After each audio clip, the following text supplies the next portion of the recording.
not take up the opportunity to face him for the belt. He's now more recently had the British belt taken away from him as well by the board because they didn't feel that he could accommodate his mandatory challenger as well as being in the tournament. He and his team felt completely differently on that score. And now, you know, he's done his training camp. He's done all the money. He's gone into the bubble. He's tested negative, presumably, and the fight's evaporated for now. Or it's been postponed. And obviously, he'll have to pay for the training camp again. He's not going to get a second purse, as far as we know. So it's hard for any fighters who have these postponements, but particularly for Ryan. And it's the harsh. It's the harsh reality of boxing, man. Like, I just want people who know about the situation to just spare a thought before you ever leave a comment again, because boxers are very different to any other athlete. They don't get guaranteed pay. They put not just their lives on the line, but their time and effort that goes into camps. It's much more than just a sport. And, you know, all due respect to every athlete in every other sport, they work hard, as I'm sure as just as hard as boxing athletes. But footballers are guaranteed a purse. Rugby players, tennis, you know, they've always got a guarantee of money. These guys, even at the level they're fighting at, even at this final, you know, which is meant to be something very big for them, you know, it's never guaranteed. And, you know, last second, you worked your entire arse off to get to this point, and the day before the fight gets cancelled, and you have to go through the process all again. So before you ever leave a comment on someone's post, or a fighter's post, I should say, just spare a thought about what they're going through and what they've dealt with in their career to get to that point before you judge them on anything. Yeah, unless it's someone I really don't like, in which case, let rip. No, but moving on from that, I think MTK pulled off a bit of a masterstroke in having 2 of the 3 Golden Contract finals on the same card, because it now means that even with this fight not happening on that date, tomorrow night we will still see a Golden Contract final and a worthy main event for a Sky Sports show. It may not be as good in the ring necessarily as Walsh Dickens would have been, and we'll never know. Oh, well, I suppose we will know once we see the new date, but it will certainly be hard fought between Tyrone McKenna and O'Hara Davis, who all kind of marketing rubbish aside, really don't like each other. I've spoken to McKenna particularly in the last few weeks, and he hates O'Hara Davis. Like, I don't think he's ever been more motivated to win a fight in his life. We shall see how that's a cracking one. That's a cracking one, and you're right. They've done good by putting both on the same show, because then, you know, it loses a bit of value, of course, but it still has that edge and oomph to it. And that's going to be such a good fight, honestly. Like, the little grudge match between them two, we've seen it go back and forth for a while now, and this is it. We'll see who comes out on top. Yeah, I mean, it's a tricky one, because I was speaking to Derry Matthews yesterday. He's trained alongside McKenna in the past and fought OD, obviously, towards the tail end of Matthews' career. And he said it all very much depends on McKenna, because boxing-wise, fundamentals, boxing IQ, he's a league above O'Hara Davis, but it's whether he can stay disciplined, because he does like a scrap, and if he gets involved in a scrap with OD, he may not come out on top, because OD's a massive puncher. And that's what's exciting about it. I think it's a brilliant matchup. It's a brilliant final, and there's just so many questions around it that's going to be answered tomorrow. Eggy Phil coming back now, talking about the light heavyweight semi-final on the same show. Phil, give us a chance, mate. You know, we've only just talked about the fight being called off. Now we've got the real main event that's replaced it, in effect. And we haven't got to Liam Conroy yet, but we weren't going to forget him. You know, he's a good friend of both channels. We like him. He's fighting Serge Michel in the light heavyweight semi-final, with the winner of that to go on to face Ricards Batolniks in the final, after he did a bit of a job on Jose Burton against the odds in Latvia. He had home advantage, of course, but still, we expected Burton to probably get through that. And you know, I haven't watched the fight, so Fuad, you might know more about it than me, but it looks like Batolniks is going to be a threat to whoever comes through the Conroy and Michel fight. Say that again, sorry, you cut off for the last bit. I said I haven't seen the Bolotniks-Burton fight yet, but you might be able to say a bit more about how difficult a challenge it's going to be for the Conroy and Michel winner going up against Bolotniks. He looked good, But from I didn't watch the full fight. I saw clips and the highlights. Burton did all right. He did all right, but the guy, he had this pressure weird style where he was landing certain shots, and he Burton got 2 standing 8 counts, which I found weird. I didn't really think they were still doing standing 8 counts. I don't know. You don't really see standing 8 counts in professional boxing. No, but yeah, no, he not looked in British all right. boxing, certainly. He looked all right, but obviously, in terms of, you have to give him the credit, the respect he deserves, because Jose Burton's a good fighter, so he definitely obviously causes a threat. How much he causes a threat, it's hard to tell. I honestly couldn't put a finger on it, so I don't want to disrespect either fighter. It'll just, time will have to tell. I mean, he's an unknown quantity, even to me, even seeing the little bits, still unknown quantity. The Bolotniks, whenever I say his name, makes me think of Robotnik from Sonic the Hedgehog. But maybe that's just me showing my age once again. Definitely yeah. just you. But we've got two Sky Sports shows in the space of 4 days, which is never a bad thing. We've got a big one tomorrow night, some nice Wednesday night boxing, and then followed up with Sunday night boxing, which I probably like even more, because there's nothing much on telly on a Sunday night, so it's quite good. I don't have to, record Coronation Street or Casualty to be able to watch the boxing, which is a nice change. I know you feel me on that, Fuad. Yeah, of course, okay, yeah, 100%, man. Like, I feel that's the vibes. That's the vibes right there. Yeah, Sunday night boxing is the real show. But it's the return of one of the best. Can we still call him a prospect? Contenders in British boxing, in Joshua Buatsi, former undefeated British champion, of course. He goes up against. He's not a prospect, bro. All right. He's not a prospect no more. He ain't. It's just business. Joshua Buatsi. Next up, light heavyweight champion of the world. It's coming. Ooh. It's coming. Who does he beat for that title? Who does he beat? Oh, very good question. You put me on the spot. Thanks, mate. He has got the quality and the mindset and the attitude and the discipline to beat anyone on his day. You fudged that, didn't you? That'll come with time. I kept waiting for you to get to the point and say who he's going to beat, but you never did. No, I bottle it all the time. That's what she said as well. But anyway, moving on. Joshua, no, honestly, like, I'm excited, man. I think I said it to you, like, was it last week or the week before? I'm just pumped to see him back in the ring. He's unbelievable fighter, one of my favorite, and just a good. Kalic, is it Kalic's name? He's undefeated. A bit of an amateur background. Fought Babic in the amateurs. Interesting. I wonder how that went down. I think he beat him twice. I think that's what I read. Yeah, he's got a good background, solid. So it's a good fight for Buatsi, especially after the time he's been out of the ring. But I expect a clinical performance all around. Yeah, I mean, Kalic, I liked him. I interviewed him. I was the first one to interview him when the fight was announced. They Matchroom did a press release with quotes from the video in it, so I'm assuming they liked it. And he seemed confident, but the thing that worried me is when he was talking about his style, and he said it's all about boxing IQ and counter punching. And I think if there's someone out there who can beat Buatsi, it's going to be because they take him on head on and pick him apart, catch him on the chin, hurt him.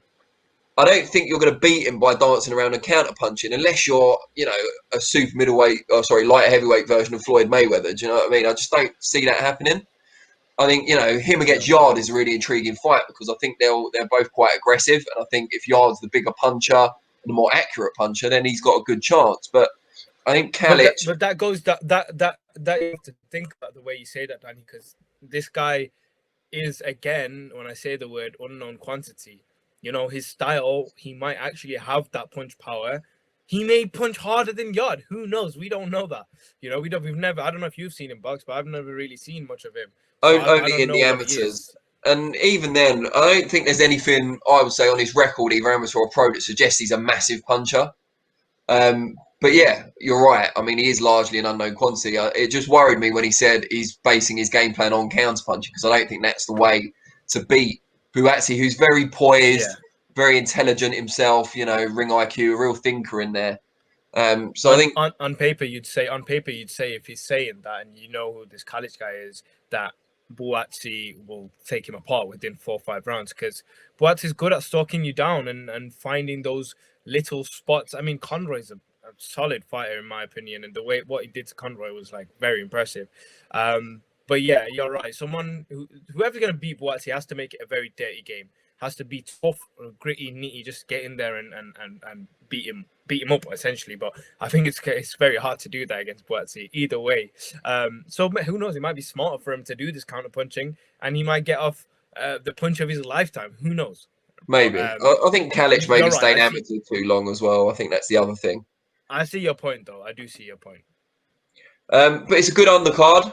Don't want to kind of leave this topic without mentioning the undercard. You've got an English title fight that's really intriguing, actually, between Linus Udofia and John Harding Jr., who trains in the Dillian White camp out in Portugal.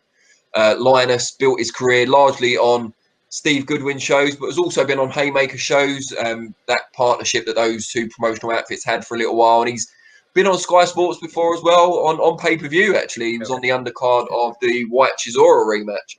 So he's a known quantity, talented fighter, hasn't always got the breaks.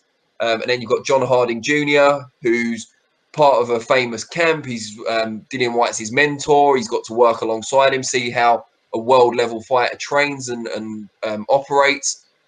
It's a really interesting fight, I think, on that undercard. And then you've got the guy we just mentioned, the Savage, Alan Babich, going up. And this is a tough one as well, against Niall Kennedy from Ireland, who's fought on the fringes of world class. So that's a good fight for Babich so early in his pro career. Yeah. No, I agree with you. But Babich is savage. This guy, honestly, one of my favorite personalities in boxing. From the first day we saw him at Dillian White's camp, the guy's definitely a selling point for sure. The other fight between Udofia and why did the name just leave my head? Pesta, Harding Jr. Pesta, yeah. Pesta Superstar. Pesta Superstar, yeah. Yeah, that's got all his songs, all his tracks, all his albums. Very good, very good fight. Both of them are not just boxing skill wise. They've shown their ability, but I like the confidence they both carry. It's very visible. They're very outgoing and brash about their confidence. So, at their age, I think they're pretty young. They're not that old. Will they be able to sort of hold that back as personalities clash? Because personalities are a big thing in boxing. People always, ignore the fact that your ego can come into play. Your ego could come into play, and that's one thing I want to pick up on that fight. I think, if ego comes into play, will someone lose their head and let skill set go out the window? Who knows? But it's a good fight. I really like that fight as well on the undercard. I think it makes the undercard a lot more exciting as well, having that type of fight on there. And since we last spoke, I think as well, we've seen Usyk Chisora finally confirmed and get a date. Yeah. Appropriately enough for two strange characters. It's going to be on Halloween. Did we discuss this last week? I didn't even think about that. That is Fright night. That's amazing. That is amazing. They could do the best promo for that, the best promo. If Chisora doesn't come out dressed as a pumpkin, I want my money back. Quick question: where is this Saturday's fight taking place? I'm going to tell you, it's at the Marshall Arena in Milton Keynes. The what arena? The Marshall Arena in Milton Keynes. It's where they've been doing some of the matchroom snooker recently, and they've got apparently they've got accommodation for people within the arena, so the whole fight bubble can take place there. So that's one of the advantages. I don't know if October 17th is going to be there as well, but I think the venue is going to change after that from the Chisora show onwards. Yeah. So it's kind of relative home advantage to Linus Udofia, I guess, who's from Luton. Let me just read out some of these comments on our chat. Go. TMT says, these two are boring. Bye. Well, TMT, I don't know what you want us to do. If you want us to jump around and sing, I could do that for you, mate. But here on Chat Shiz Get Banged, that's exactly what it is. You're going by the title. Do not chat shiz, or else you'll get banged. No, on a serious note, let us talk about boxing. We're here to discuss about what's going on. And if you don't want to hear about what's going on, then leave. You can leave. That's not a problem. It's quite subtle, his point. I don't know what he's getting at. What's he trying to say? Get off the fence, TMT. Tell us how you really feel. Jesus. TMT, come on, like at least put a real name on there so I can call you by your name. Why are you, Mayweather's little The son? Muppet I don't team. understand that. Come on. The Muppet team. That's who you are, TMT. We've got Fernando Prieto saying, which fool wants to square up? Yo, I'll take you fools any day. I definitely don't want to square up with you, mate. You sound like a nutter, so you get a lower class of commenter on Behind the Gloves live chat, I think, compared to Seconds Out. Well, we've got some interesting people on here, but we do have some of the nice guys as well. Fuad, you are the best, bro. There you go. That was by Viva El Goroba Catalan. Mrs. Abdul-Aziz there. Thank you, my guy. I appreciate you a lot. I can't believe your mum and dad have got alt accounts. One love. I can't believe your parents have got alt accounts. What's going on? Fuad's the best. We love you, Fuad. Don't miss Sunday lunch. Yeah, Shut up. It's good stuff. Can we talk about the super fights? Can we talk about Yeah, we can. I think a lot of people are probably waiting for us to talk about what's actually in the thumbnail for the show. So let's do it. I think this all started, it all started years ago, but I think this year's madness, this year's selected craziness started with Roy Jones Jr. and Mike Tyson deciding they would come out of retirement for a supposed exhibition against each other, which has now been postponed to November, but as far as we know is still happening. And following in their, curious footsteps is potentially Floyd Mayweather against Logan Paul. We're not sure that's going to happen or not. And one that is very likely to happen early next year, Conor McGregor and Manny Pacquiao. This is right up your street, surely, Fuad. Just before we get onto it as well, did you watch the Little Man pay-per-view? I bet you did. I didn't watch the fight because I was out, but I watched the highlights, and I'm sure it was worth it. $4.99 for a good scrap between two guys that really did go in there. Fair play to them. Fair play. Joe Lee, who we both know, texted me to say he watched it and he paid for it. And I said, well, how much was it? He said $5. I said, oh, I can kind of forgive it. He was like, yeah, it's 6 rounds. I said, really? People wanted to watch 6 rounds of that? He said, 2-minute rounds. Does that make a difference? Fair play, they made their money. But it shows 2020 is like no other year. Like, you wouldn't get it. What would you make of Floyd Mayweather potentially locking horns with YouTube superstar Logan Paul? It's another genius move from Floyd, because does Floyd Mayweather really give a shiz about Behind the Gloves and Seconds Out saying, oh, it's a disgrace to boxing? No, he doesn't. He wants to make the peas and let him be. That? Okay. That was me being very excited. Listen, if Floyd only knows mainly fighting. He's got his promotional company, management, blah, blah, blah, blah. But let's get straight to the point. The one thing Floyd Mayweather is good at is fighting. And that's the main thing. And that's his way of making income. And that's how he knows to make income. Whether it's professionally or exhibition bouts, that's what he does. After retiring, he came back and he took on Conor McGregor, because Conor McGregor was and maybe still is one of the biggest pulls, if not the biggest pull, in combat sport. That talks the talk. He's the biggest pull, but he's not the biggest Paul. See what I did there? Shut up. Just don't even try those puns, please. But getting to the point, he takes on McGregor. He makes a hell of a lot of money.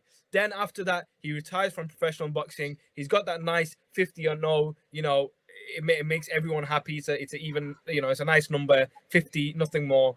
Then he goes on to Japan, where the money is as well, with the Rising or Risen, whatever it's called. Makes a nice little money there, knocking out a 19-year-old kid who's like 3 divisions below him.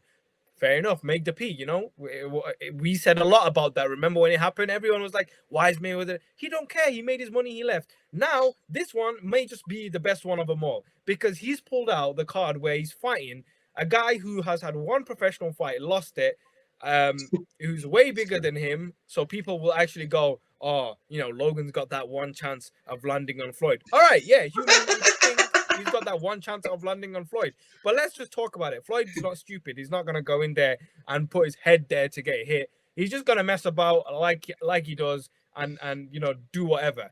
And the reason he's gonna make the most money of this one is because Logan Paul is huge. Everyone knows Logan, like especially this generation. You know who Logan Paul is, whether you're in the boxing community, the YouTube community, the music.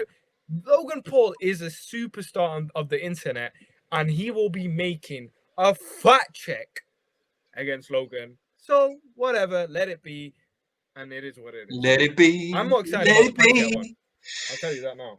Jesus. Everyone knows who Logan Paul is. I can honestly say until he fought KSI, I didn't know he or KSI were. But hey, I'm not the target demographic. You know now, though.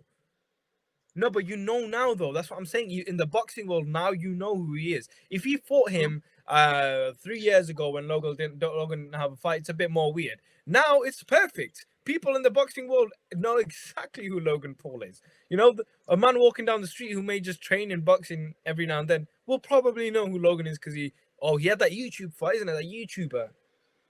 Yeah, I mean, I think long term for boxing, I don't think there's any great benefits. I don't think it will do the sport much harm either. But I don't think there's any great benefits. I don't buy this whole thing sold to us in the past that people will flock from the YouTube audience and suddenly stay with boxing because they'll be entertained by whatever they see on the undercard. I don't think it works like that. I think they're two distinct audiences, but I think it will do mammoth numbers, and that's what Floyd Mayweather is about these days, and for a large portion of his career. You know, it's not the fighting team or the boxing team, it's the money team. You know, he's not Floyd Boxer Legacy Mayweather, is he? Well, it'd be a terrible nickname if it was, but he's Money Mayweather, and this ticks all those boxes, so fair play to him. You're talking about the sport being harmed from it, but why don't we just be honest? Because this sport is the most open sport. I don't want to use the word circus because that's disrespectful. It's not circus, but people will say it's a circus because of the fights that do happen.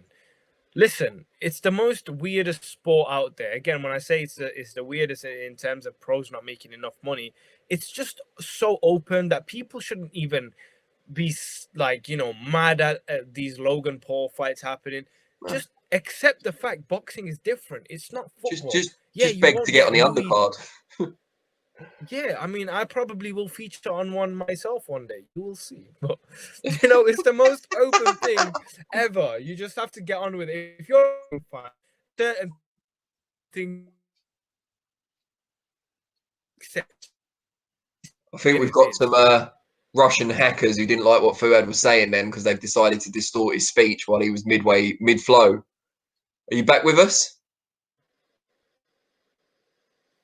We're frozen. No, we're not. We're back. Were we okay? No, we missed the last part of what you said. I said Russian hackers must have not liked what you were going on about, and they distorted you. Oh, right. Yeah, I can't even remember what I said. I said something about, oh, yeah, like just if you're a boxing fan, just accept the fact that this is boxing. Like, you will get these celeb fights and this fights because it's a very different thing compared to any other sport. So stop bitching and just accept it and move on. You know, watch whatever suits you. If you want to watch Logan Paul, watch Logan. I'll watch it because I'm into that side of the world. And if you're not, just watch normal professional boxing. No one's getting harmed. Stop complaining about it. That's my thing.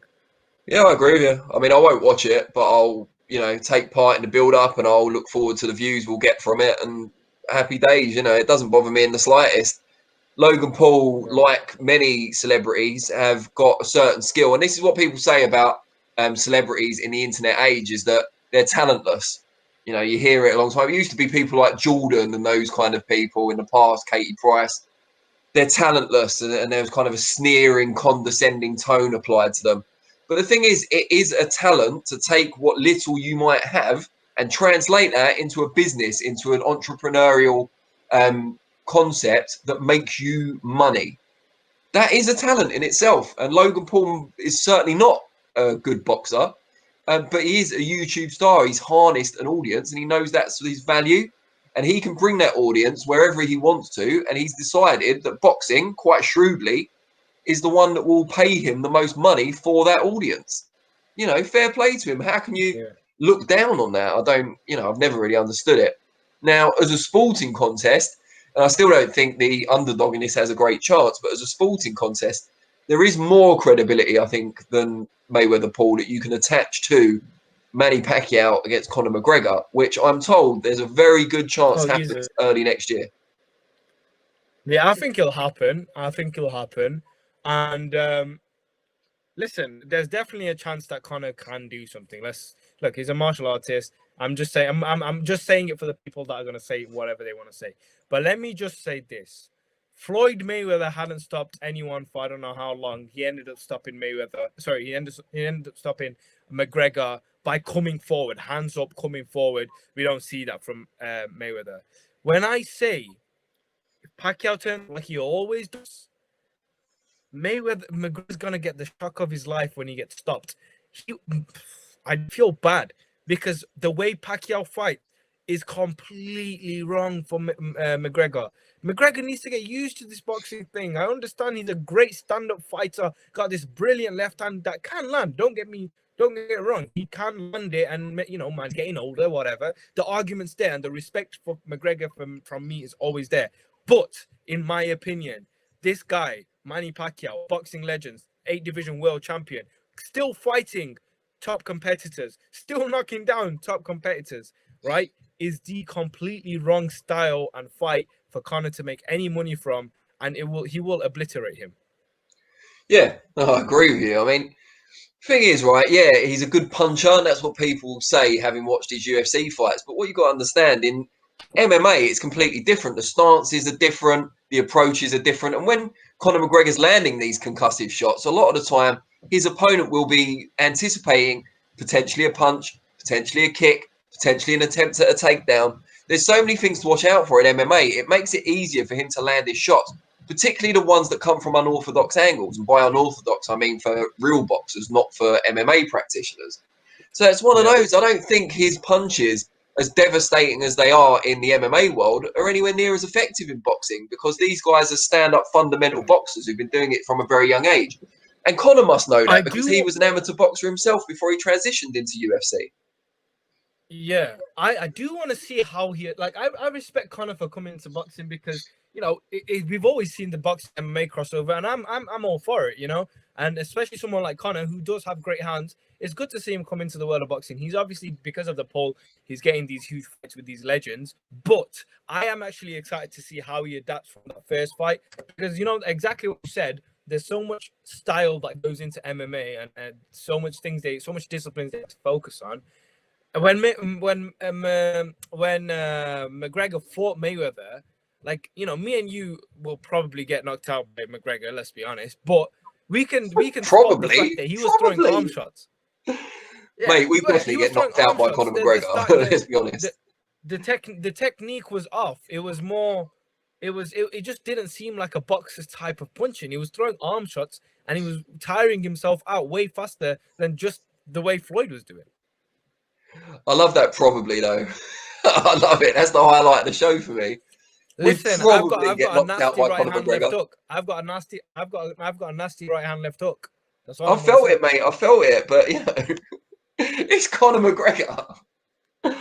Oh no, it's brilliant. But yeah, listen, I mean, Manny Pacquiao. If you don't believe in yourself, no one will. You will. Yeah. I believe in myself. It is what it is. Well, Manny Pacquiao still a top world-class level fighter. He's not the fighter he was 5 years ago, and no one says he is, but he beat Keith Thurman at the age of 41. Do you know what I mean? And Keith Thurman was an undefeated world champion who had beaten the likes of Sean Porter and Danny Garcia. Yeah. Do you know what I mean? Manny Pacquiao's a ferocious guy in the ring still. He's not the thrashing machine of 5 years ago, but he's still a ruthless operator. And he won't, and I said this to one of his associates last night, he won't be going in there to carry, and I'm not sure, there's no evidence either way that Floyd Mayweather definitely carried Conor McGregor. We've got to be very careful what we say on video. But there were rumours that he had, there were allegations that he had. And there's no way Pacquiao would do that. It's not in his nature. As soon as he hurts him, he'll be steaming in to finish the fight. That's just what he's like. And you fear for McGregor, not long term or anything, but you fear for him. It could be an early night and a bit of a bruising to his ego, but I'm sure the massive increase once again in his bank balance will make up for it. Yeah, and McGregor's so inactive and his discipline's all over the gaff. That's another addition. If he was continuously active and showing us that he's doing his thing, I don't know. Yeah, I agree with you. His health is on the line against someone like Manny Pacquiao, who can really, really mess you up, man. Especially if you're not a professional boxer. I don't care if you're this MMA legend. Listen, it's a completely different discipline when it comes to pure boxing, and you're talking about Mayweather. He got away. Styles make fights, and if Mayweather can stop you, Mayweather is not known for that. Manny Pacquiao, like I said, will obliterate you. We've had a comment from Chris Mason. I hope it's the Chris Mason, good friend of mine, darts, former darts player, pundit, etc. Now also has a habit of pulling exceptionally attractive women, despite having a terrible taste in shirts. But fair play to him. And he says Conor doesn't really have any boxing fundamentals. Great MMA fighter. And I'd go along with that. I mean, he was an amateur boxer, but it was such a long time ago now. I think all those boxing basics have been hammered out of him by this point in becoming a fighter who can transition and mix all those different styles. I have a huge amount of respect for MMA fighters. I don't enjoy watching it as much as I enjoy boxing. I've been brought up in boxing, but I've got to say, the way they train all those different elements and then have to use them either in tandem or know when to use them, it's like punch selection for a boxer, knowing which shot to throw when, but taken to a whole other level of difficulty. Yeah. And it goes into the casual saying of, if a boxer were to go, if Manny Pacquiao were to step into the octagon, probably get knocked out straight up. It is what it is. And I know it's a bit of a, direct comparison, but it's along the lines of what we're trying to say as well.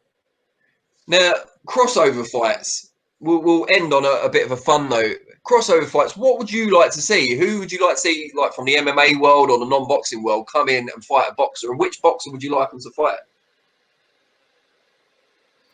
Ooh, good question. Thanks, mate. I've heard that Nate Diaz, both of them actually, both the Diaz brothers have serious hands. Andre Ward's used them as sparring partners, and he, if you're getting compliments from Andre Ward, he seemed pretty serious when he said it. Nate is a bit, he's been in the game for so long, took so much of it, he's got these scars that open up really quickly. We saw it in the Masvidal fight. I'd like to see him in boxing. I don't know who I'd like to see him against, but that one's an iffy one. Masvidal's about coming over. That wouldn't be bad. That wouldn't be bad. Sorry, because he's actually quite good on his feet, boxing wise. Justin Gaethje put on a flipping amazing performance. I've always wanted to know how to pronounce his surname. Gaethje, right? Yeah. So yeah, he had an amazing performance against Tony Ferguson. And the thing that stood out was his power ability of punching.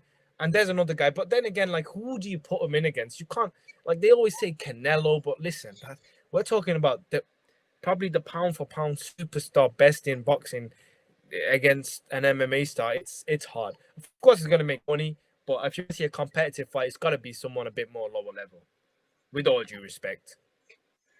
Yeah, I mean, I still quite like to see, and I think this is a better matched fight, would be Conor McGregor against Paulie Malignaggi. I think, there's a natural... make the fight happen. That's the one. There's a natural backstory there. They really don't like each other. You could play, like, both versions of the sparring video in the build-up. They're probably, McGregor's lack of experience as a boxer could level up with the fact that Malignaggi now is washed as a boxer, but was once really good, two-weight world champion. Yeah, I mean, I'd pay to see that. I would actually pay to see that. I would. I mean, the backstory is good. Paulie's been retired for a few years, so when you have these conversations about Pacquiao and Mayweather, Paulie's been more inactive. You'd have to get in shape. And again, yeah, we know the story behind the sparring, so it leads up to a great one. I think that would sell mad numbers as well. It's a shame it didn't happen sooner, if anything, if it does ever happen in the future. But it is what it is. Thunder Road on our live chat. He's a loyal viewer. He messages us every week. He says Francis Ngannou. Well, it says Francis N, but I'm assuming it's Ngannou versus Derek Chisora. School me up, Fuad, on Ngannou. Very, very, very wild. Literally throws from his hips and tries to knock you out. I don't know, man.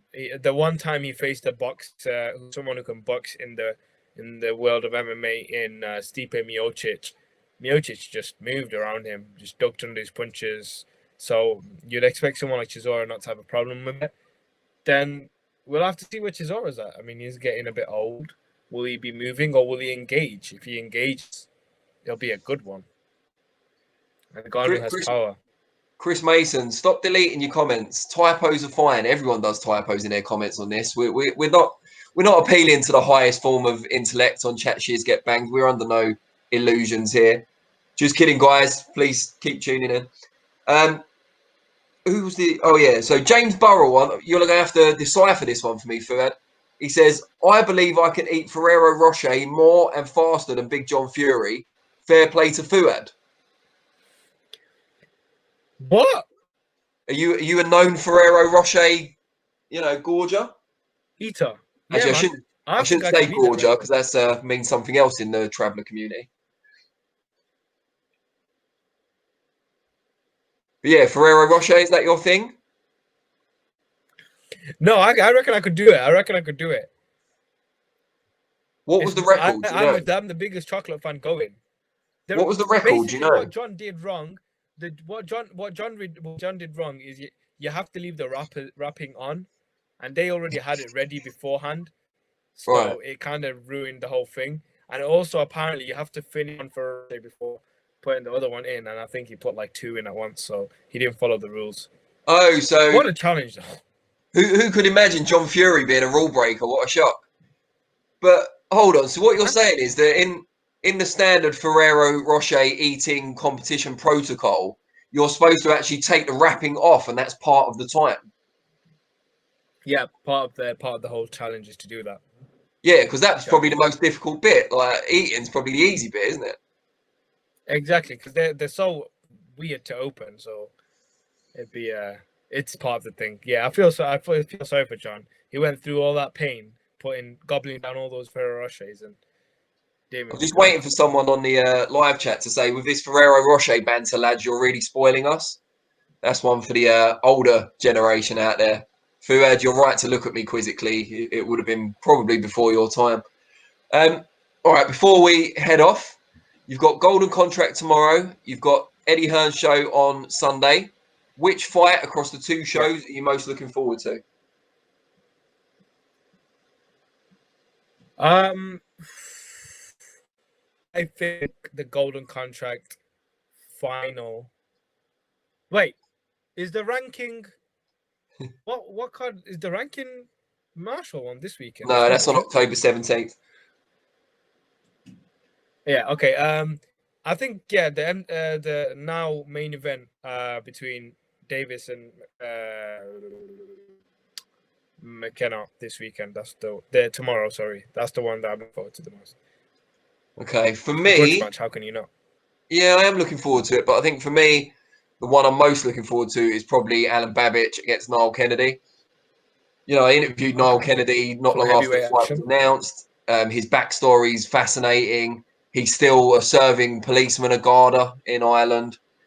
He's mixed in good company. He shows no fear whatsoever about going in with the savage. And as you said, Alan Babich is one of the great finds of 2020. He's got a great personality, great fighting style that people love to watch. And yeah, I mean, heavyweights are always exciting anyway. Well, not always exciting. Johnny Nelson's few forays at heavyweight would lend some falseness to that statement. He won't mind me saying that, I don't think. I interviewed him this morning. Just name drop there, just an excuse. But yeah, I think that's the fight I'm most looking forward to. It can't fail but be exciting. Yeah, no, that's a good one. I like you always gotta enjoy some heavyweight action, and that one's definitely a good one to look forward to. Yeah, some good action though. Overall, some really good action this month, October. Really good fights. Great stuff. Well, guys, really appreciate your time as always. Hopefully we can keep it 6 p.m. Tuesday every week now. No promises though, because you never know what's going to go on in the crazy world of boxing. But yeah, we love having you participate and get involved on the live chats, and we'll look forward to seeing you next time.